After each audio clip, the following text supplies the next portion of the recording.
दोस्तों नमस्कार। सत्य साई कॉमर्स गुरु यूट्यूब चैनल में आपका स्वागत है। दोस्तों आज हम कक्षा 12वीं जो छात्र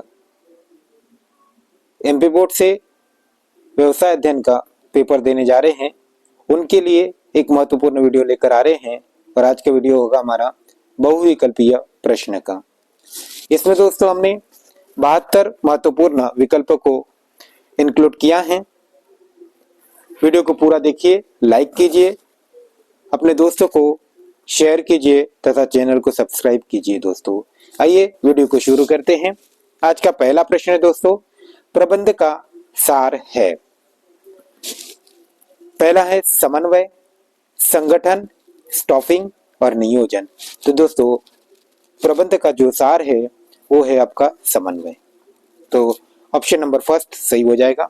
आइए दोस्तों दूसरा प्रश्न लेते हैं। प्रबंध किससे संबंधित है? भौतिक संसाधन, मानव संसाधन, उपरोक्त दोनों, और चौथा ऑप्शन है दोस्तों कोई नहीं। तो सही आंसर हो जाएगा कि प्रबंध भौतिक संसाधन और मानव संसाधन दोनों से संबंधित है, मतलब आंसर नंबर थर्ड दोस्तों उसका सही आंसर हो जाएगा। आइए दोस्तों हम तीसरा प्रश्न लेते हैं और वो है प्रबंध के कितने स्तर होते हैं? ऑप्शन है 4, 3, 2 और 1। तो सही आंसर हो जाएगा प्रबंध के 3 स्तर होते हैं, तो ऑप्शन नंबर 2 सही आंसर हो जाएगा। दोस्तों आइए हम चौथा प्रश्न लेते हैं। प्रबंध है एक कला, एक विज्ञान, कला एवं विज्ञान दोनों, पेशा। तो दोस्तों प्रबंध कला एवं विज्ञान दोनों है, तो आंसर हो जाएगा हमारा ऑप्शन नंबर थर्ड, कला एवं विज्ञान दोनों। आइए दोस्तों अगला प्रश्न लेते हैं और आज के वीडियो का 5वां प्रश्न है। प्रबंध है एकल क्रिया, सामाजिक क्रिया, सामूहिक क्रिया और आर्थिक क्रिया। तो दोस्तों आंसर हो जाएगा प्रबंध जो है सामूहिक क्रिया, मतलब ऑप्शन नंबर थर्ड इसका सही आंसर हो जाएगा। आइए दोस्तों अगला प्रश्न लेते हैं। 6वां प्रश्न, कौन से स्तर का प्रबंध सीधे श्रमिकों से जुड़ा रहता है? तो हमें पता है दोस्तों कि प्रबंध का जो निम्न स्तर है वो सीधे श्रमिकों से जुड़ा होता है, तो उसका आंसर हो जाएगा ऑप्शन नंबर फर्स्ट, निम्न स्तरीय प्रबंध। आइए अगला प्रश्न लेते हैं। प्रश्न नंबर 7, प्रबंध का पहला कार्य है नियुक्तिकरण, नियोजन, समन्वय, संगठन। तो दोस्तों प्रबंध का पहला कार्य नियोजन होता है, तो आंसर हो जाएगा ऑप्शन नंबर 2। आइए दोस्तों अगला प्रश्न लेते हैं। प्रश्न नंबर 8, नीति एवं लक्ष्य का निर्धारण किया जाता है प्रबंध द्वारा, प्रशासन द्वारा, संगठन द्वारा और दोस्तों कर्मचारियों द्वारा। तो दोस्तों इसका आंसर हो जाएगा कि नीति एवं लक्ष्य का निर्धारण प्रशासन के द्वारा किया जाता है, ऑप्शन नंबर 2 उसका सही आंसर हो जाएगा। दोस्तों आइए दोस्तों अगला प्रश्न लेते हैं हम और होगा वो 9वां प्रश्न, वह प्रक्रिया जिसके द्वारा एक प्रबंधक विभिन्न विभागों की गतिविधियों को एकीकृत और व्यवस्थित करता है उसे कहा जाता है। तो दोस्तों इसका आंसर हो जाएगा, पहला है प्रबंधन, नियंत्रण, योजना और समन्वय। तो दोस्तों इसको समन्वय कहा जाएगा, तो इसका सही आंसर हो जाएगा ऑप्शन नंबर 4। क्वेश्चन नंबर 10, वैज्ञानिक प्रबंध के सिद्धांत किसके द्वारा प्रतिपादित किए गए हैं? तो हेनरी फेयोल, एफ.डब्ल्यू. टेलर, उर्विक, इनमें से कोई नहीं। तो आंसर हो जाएगा दोस्तों एफ.डब्ल्यू. टेलर। एफ.डब्ल्यू. टेलर को वैज्ञानिक प्रबंध के पिता भी कहते हैं। आइए अगला प्रश्न लेते हैं दोस्तों। क्वेश्चन नंबर 11 है, हेनरी फेयोल का सिद्धांत नहीं है कार्य विभाजन, आदेश की एकता, मानसिक क्रांति और अनुशासन। तो दोस्तों मानसिक क्रांति ये टेलर का सिद्धांत है, इसलिए बाकी के तीनों सिद्धांत हेनरी फेयोल के हैं, तो आंसर हो जाएगा ऑप्शन नंबर 3 मानसिक क्रांति। आइए अगला प्रश्न है क्वेश्चन नंबर 12, प्रबंधन के सिद्धांत होते हैं केवल व्यवसाय के लिए सर्वप्रयुक्त, बेलोचदार, विशिष्ट, मार्गदर्शन। तो दोस्तों इसका सही आंसर हो जाएगा कि सर्वप्रयुक्त। अगला प्रश्न है कि प्रबंधन के सिद्धांत है स्थितिक, गतिशील, कठोर, सही। तो दोस्तों इसका सही आंसर हो जाएगा प्रबंध के जो सिद्धांत होते हैं गतिशील होते हैं, मतलब ऑप्शन नंबर 2 इसका सही आंसर हो जाएगा। आइए क्वेश्चन नंबर 14 लेते हैं। वैज्ञानिक प्रबंध में उत्पादन होता है, ऑप्शन नंबर फर्स्ट है अधिकतम, न्यूनतम, सामान्य, कोई प्रभाव नहीं। तो दोस्तों वैज्ञानिक प्रबंध से उत्पादन अधिकतम होता है, तो आंसर नंबर फर्स्ट सही हो जाएगा। दोस्तों नेक्स्ट क्वेश्चन है, हेनरी फुल का जन्म कब हुआ है? तो दोस्तों पिछले कल के आपके अर्थशास्त्र के विषय में आपको सन से एक दो प्रश्न पूछे गए, तो यहाँ पे भी सन से प्रश्न आने की संभावना है, तो ध्यान दीजिएगा। हेनरी फुल का जन्म कब हुआ? तो 1915 में, दूसरा ऑप्शन है 1725 में, तीसरा ऑप्शन है 1841 में, और चौथा ऑप्शन है दोस्तों 1625 में। तो दोस्तों इसका आंसर हो जाएगा 1841 में, तो मतलब ऑप्शन नंबर थर्ड सही हो जाएगा। आइए दोस्तों अगला प्रश्न लेते हैं हम। व्यवसायिक वातावरण होता है, ऑप्शन नंबर वन, स्थायी, गतिशील, दोनों, इनमें से कोई नहीं। तो दोस्तों व्यवसायिक जो वातावरण होता है दोस्तों गतिशील होता है। प्रबंध के सिद्धांत भी गतिशील है, व्यवसायिक वातावरण भी गतिशील। गतिशील माने जिसमें परिवर्तन होते रहता है दोस्तों। आइए अगला क्वेश्चन है, सामाजिक पर्यावरण का घटक है बैंक का राष्ट्रीयकरण, विदेश नीति, परिवार का गठन और उद्योग नीति। तो हमें पता ही है समाज किससे मिलकर बनता है? परिवार से मिलकर बनता है, तो इसलिए इसका आंसर हो जाएगा परिवार का गठन, मतलब ऑप्शन नंबर थर्ड दोस्तों इसका सही आंसर हो जाएगा। अगला प्रश्न है दोस्तों कि नवीन आर्थिक सुधारों का संबंध है उदारीकरण से, निजीकरण से, वैश्वीकरण से, उपरोक्त सभी से। तो दोस्तों हमें पता है कि 1991 में 3 आर्थिक सुधार किए गए थे, जिसमें उदारीकरण, निजीकरण, वैश्वीकरण तीनों थे, तो ऑप्शन नंबर 4 इसका सही आंसर हो जाएगा, उपरोक्त तीनों। नेक्स्ट क्वेश्चन है, भारत में 8 नवंबर 2016 को किए गए विमुद्रीकरण में विमुद्रित किए गए नोटों का मूल्य वर्ग था। तो हमें पता है कि मोदी सरकार ने 2016 में 8 नवंबर 2016 में जो नोटबंदी की थी, उसमें एक तो 500 के नोट और दूसरा 1000 के नोट बंद किए थे, तो इसका आंसर हो जाएगा 500 एवं 1000। उसके स्थान पर लाया था 200, 500 और 2000 का नोट। आइए दोस्तों अगला प्रश्न लेते हैं, ब्याज की दर, मूल्य वृद्धि दर, लोगों की व्यय योग्य आय आदि कौन से व्यवसायिक वातावरण के घटक है? राजनीतिक वातावरण, सामाजिक वातावरण, प्रौद्योगिक वातावरण और आर्थिक वातावरण। तो दोस्तों इसका आंसर हो जाएगा आर्थिक वातावरण के घटक हो जाएगा ये, तो ऑप्शन नंबर 4 इसका सही आंसर हो जाएगा।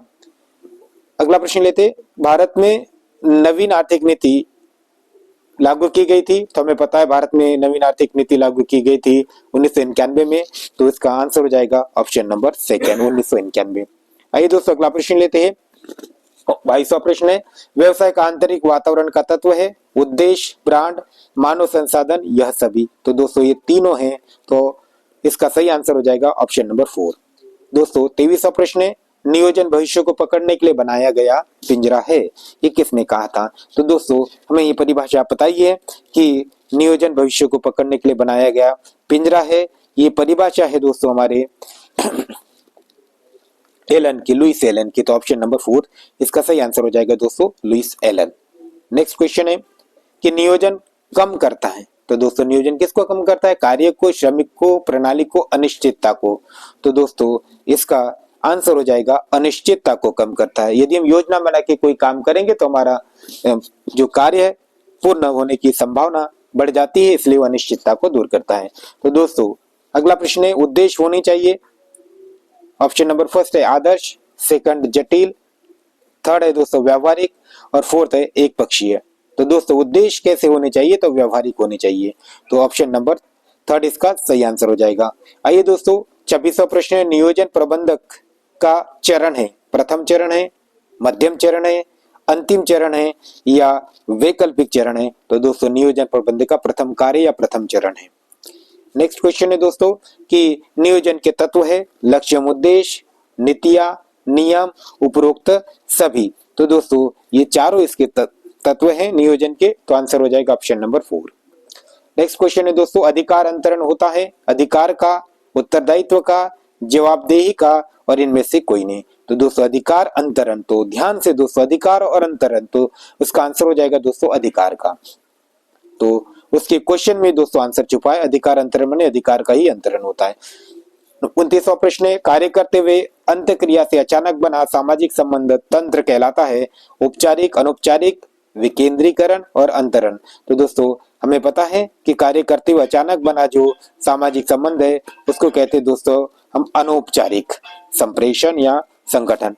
तो आंसर हो जाएगा दोस्तों ऑप्शन नंबर सेकंड, अनौपचारिक संगठन हो जाएगा दोस्तों। नेक्स्ट क्वेश्चन है दोस्तों हमारा कि नियुक्तिकरण का तत्व है भर्ती, चयन, प्रशिक्षण, ये सभी। तो दोस्तों नियुक्तिकरण के तीनों तत्व है, इसका मतलब उसका आंसर हो जाएगा ऑप्शन नंबर 4। आइए दोस्तों 31वां प्रश्न लेते। भर्ती प्रक्रिया में खोज की जाती है वरिष्ठ कर्मचारियों की, अनुभवी कर्मचारियों की, भावी कर्मचारियों की या विशिष्ट कर्मचारियों की। तो दोस्तों इसका आंसर हो जाएगा कि भर्ती प्रक्रिया में खोज की जाती है तो भावी कर्मचारियों की। किसकी दोस्तों? भावी माने भविष्य में लगने वाले कर्मचारियों की जो आवश्यकता है उसकी ही हम खोज करते हैं। नेक्स्ट क्वेश्चन है, प्रबंध का सहायक कार्य है नियोजन, संप्रेषण, नवप्रवर्तन और नियंत्रण।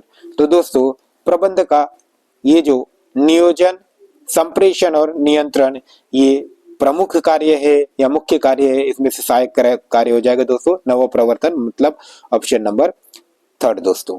आइए दोस्तों अगला प्रश्न लेते हैं। 33वां प्रश्न है, पदोन्नति भर्ती का स्रोत है। तो हमें पता है पदोन्नति जो भर्ती का स्रोत है वो है दोस्तों आंतरिक स्रोत है। मतलब दोस्तों कि जो संस्था में रहकर यदि निम्न स्तर पे काम कर रहे हैं उसको उच्च पद पे यदि काम देना तो आंतरिक स्रोत कहलाता पदोन्नति। आइए दोस्तों अगला प्रश्न लेते हैं हम। 34वां प्रश्न है, कर्मचारी के वेतन में शामिल है पारिश्रमिक, सुविधा, बोनस, उपरोक्त सभी। तो दोस्तों इसका आंसर हो जाएगा ये तीनों शामिल हैं, तो ऑप्शन नंबर 4 दोस्तों। आइए दोस्तों 35वां प्रश्न लेते हैं हम और होगा नियुक्तिकरण का संबंध निम्न में से है मनुष्य से, माल से, उपकरणों से या मशीनों से। तो हमें पता है केवल मनुष्य की नियुक्ति की जा सकती है इस कार्य पे, तो इसलिए नियुक्तिकरण का संबंध केवल मनुष्य से होगा, तो ऑप्शन नंबर 1 इसका सही आंसर हो जाएगा दोस्तों। आइए हम 34वां प्रश्न लेते। पर्यवेक्षक स्तर का प्रबंधक होता है। तो हमें पता है पर्यवेक्षक स्तर का प्रबंधक होता है निम्न स्तर का, तो ऑप्शन नंबर 3 इसका सही आंसर हो जाएगा, निम्न स्तर का प्रबंधक। 37वां प्रश्न है, निम्न में से कौन सा निर्देशन का तत्व है? ऑप्शन नंबर 1 है आपका पर्यवेक्षण, सेकंड है नेतृत्व, थर्ड है अभिप्रेरणा और 4th है ये सभी। तो दोस्तों ये सभी आपके निर्देशन के तीनों तत्व हैं, तो आंसर हो जाएगा ऑप्शन नंबर 4। 38वां प्रश्न है, अभिप्रेरणा से प्रभावित होता है मस्तिष्क, आंख, नाक, कान। तो दोस्तों हमें पता है अभिप्रेरणा से जो दिमाग या मस्तिष्क प्रभावित होगा, तो ऑप्शन नंबर 1 इसका सही आंसर हो जाएगा। आइए दोस्तों 39वां प्रश्न है, निर्देशन का तत्व है समन्वय, नियोजन, नियंत्रण, अभिप्रेरणा। तो दोस्तों हमें पता है कि जो निर्देशन का जो तत्व है वो अभिप्रेरणा है, बाकी प्रबंध के प्रमुख कार्य हैं, तो ऑप्शन नंबर 4 सही हो जाएगा। आइए दोस्तों 40वां प्रश्न है, अमौद्रिक अभिप्रेरणा है वेतन, बोनस, कमीशन, कोई नहीं। तो हमें पता है दोस्तों अमौद्रिक अभिप्रेरणा का मतलब जिसके बदले में धन या संपत्ति या पैसा नहीं दिया जाएगा वो कहलाएगी। तो इनमें से वेतन भी आपकी मौद्रिक हो गई, बोनस भी मौद्रिक हो गई और कमीशन भी दोस्तों इनमें से मौद्रिक हो गई। इसका मतलब इनमें से कोई नहीं आंसर हो जाएगा हमारा। सराहना, प्रशंसा करना, कार्य की सुरक्षा, ये सब अमौद्रिक प्रेरणा के उदाहरण होते हैं दोस्तों। 41वां प्रश्न है, नियंत्रण प्रबंध का कार्य है प्रथम, अंतिम, द्वितीय और इनमें से कोई नहीं। तो हमें पता है प्राथमिक कार्य नियोजन और अंतिम कार्य नियंत्रण, तो ये अंतिम कार्य है दोस्तों नियंत्रण, तो आंसर हो जाएगा इसका दोस्तों ऑप्शन नंबर 2 अंतिम कार्य। दोस्तों 42वां प्रश्न है, नियंत्रण संबंधित है। तो दोस्तों परिणाम से, कार्य से, प्रयास से, उपरोक्त सभी से।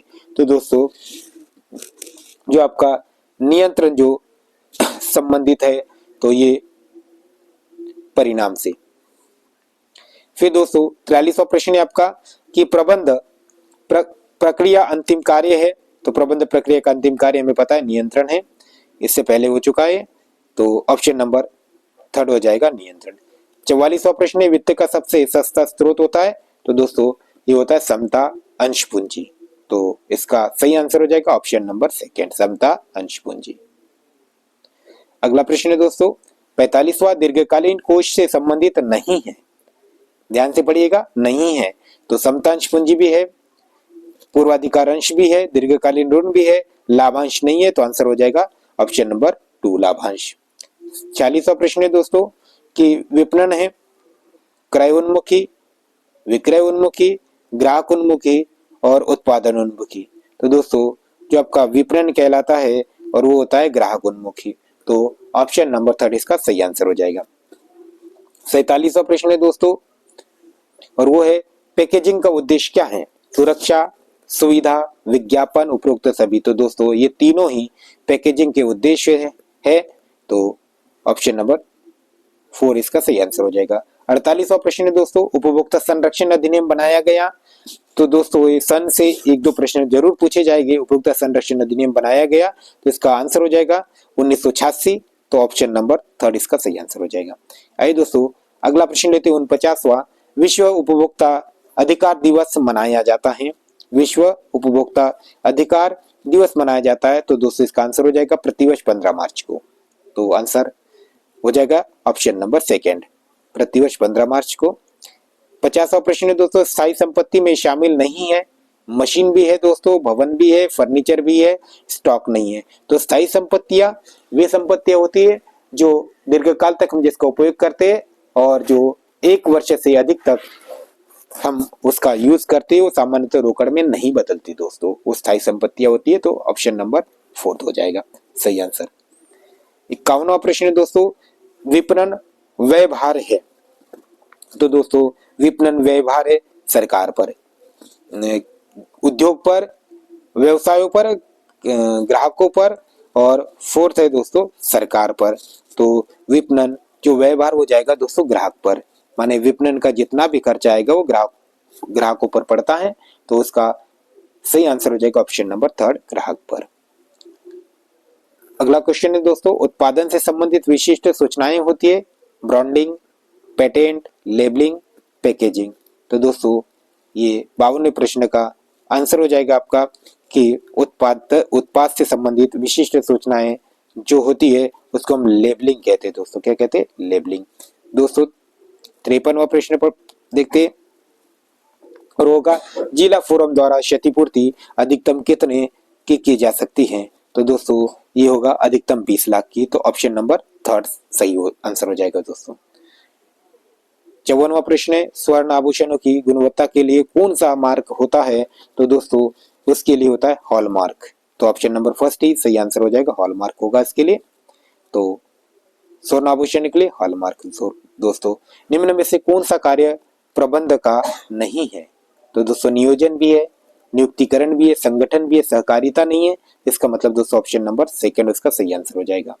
नेक्स्ट क्वेश्चन दोस्तों 56वां प्रश्न है निर्देशन में सम्मिलित है मार्गदर्शन एवं परामर्श। 2nd है दोस्तों कि कुशल नेतृत्व, 3rd है दोस्तों अभिप्रेरणा और 4th है दोस्तों यह सभी। तो दोस्तों निर्देशन में ये तीनों शामिल है। तो सही आंसर हो जाएगा ऑप्शन नंबर 4। नेक्स्ट क्वेश्चन है दोस्तों 57वां महाविद्यालय में भर्ती का कौन सा स्रोत है?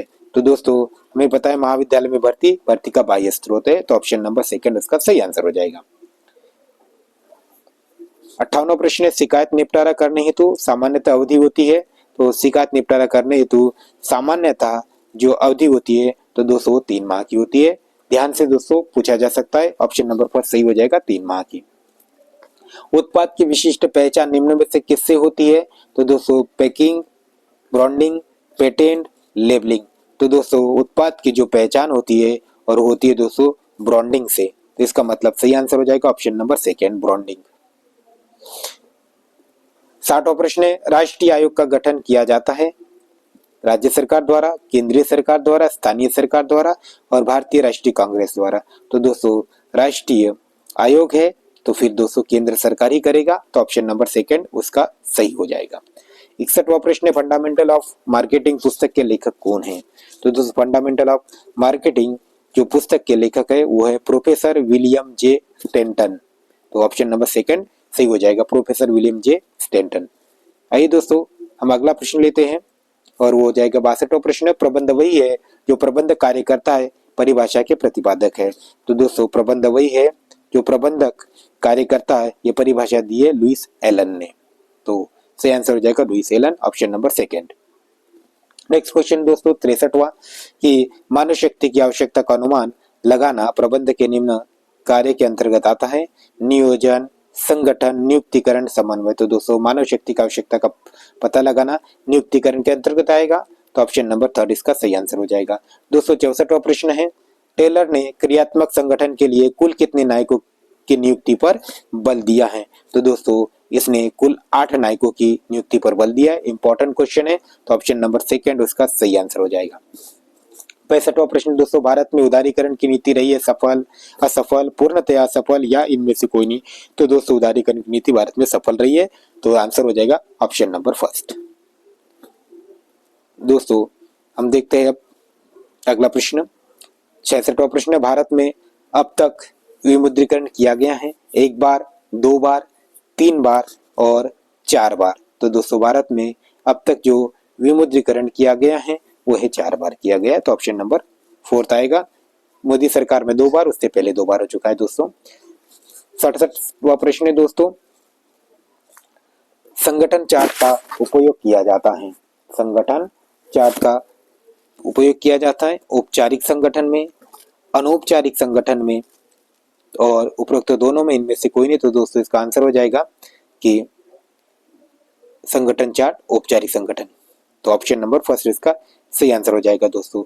68वां प्रश्न दोस्तों भारार्पण से कार्यभार कम होता है अंशधारियों का, पर्यवेक्षकों का, शीर्ष अधिकारियों का या कर्मचारियों का?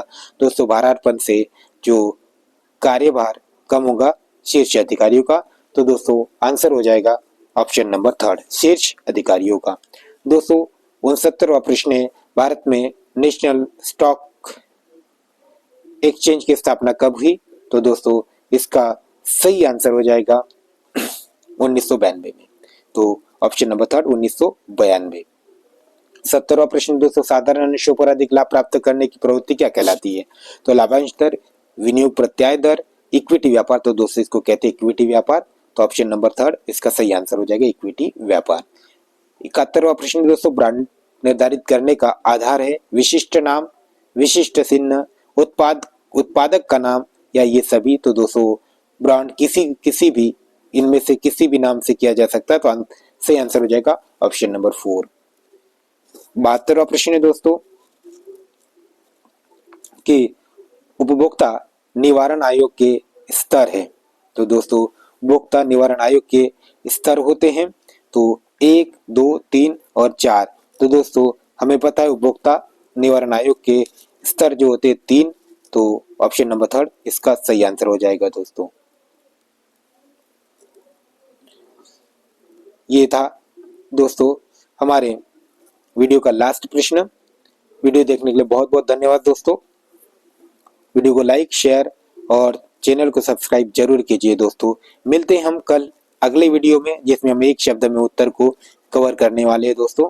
तो तब तक के लिए बहुत बहुत धन्यवाद।